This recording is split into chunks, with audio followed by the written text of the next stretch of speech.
लहानपणी किंवा शाळेत खो खो खेळला नसेल असा महाराष्ट्रातला एकही पट्ट्या नसेल। मधली सुट्टी झाली की पोरांचे ठरलेले खेळ होते ते म्हणजे पकडापकडी, लगोरी, आबाधुबी किंवा खो खो। हा खेळ तसा प्रत्येक भारतीयाच्या रक्तातच भिनलाय। त्यामुळे जागतिक स्तरावर कुठेही जा, खो खो मध्ये आपणच राजे भारताने दाखवून दिले।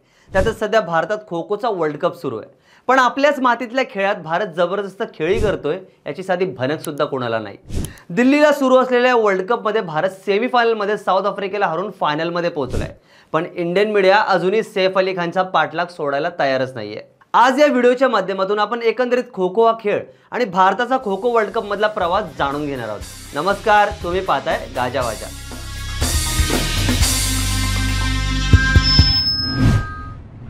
खो खो हा मुळातच महाराष्ट्राच्या मातीतला खेळ। महाराष्ट्राने भारताला दिला आणि भारताने याचा जगभर प्रसार केला। काही इतिहास तज्ञांनी खो खोचा इतिहास थेट महाभारत काळापर्यंत नेलाय।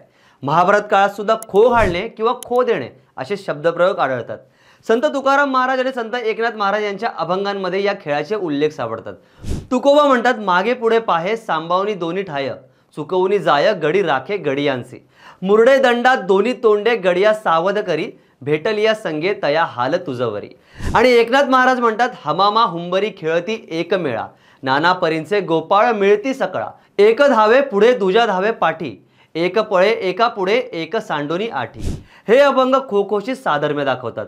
शिवकाळात सुद्धा या खेळाचा एक उल्लेख मिळतो। सभासद बकरीमध्ये खो हा शब्द सापडलाय, त्यामुळे त्यावेळी सुद्धा हा खेळ खेळला जात असावा।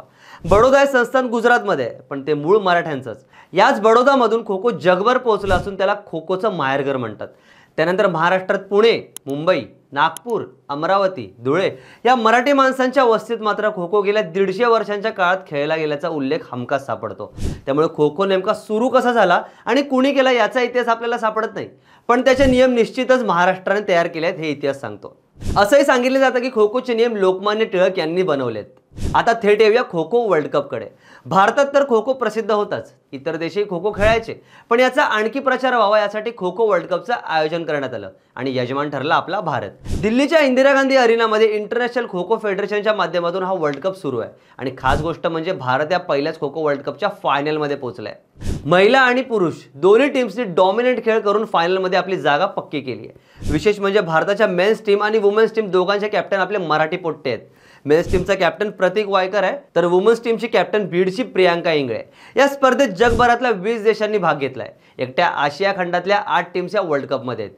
लीग स्टेजमध्ये जबरदस्त परफॉर्मन्स करत इंडियाने पहिल्या मॅचमध्ये नेपाळला 42-37, दुसऱ्या मॅचमध्ये ब्राझीलला 64-34, पेरूला 70-38, भूटानला 71-34 असं नमवत क्वार्टर फायनल गाठली।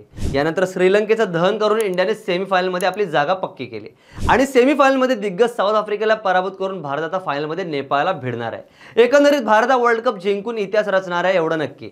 पण दुर्दैव म्हणजे अजूनही अनेक भारतीयांना हे माहीत नव्हतं की भारतात खो खोचा वर्ल्ड कप सुरू आहे।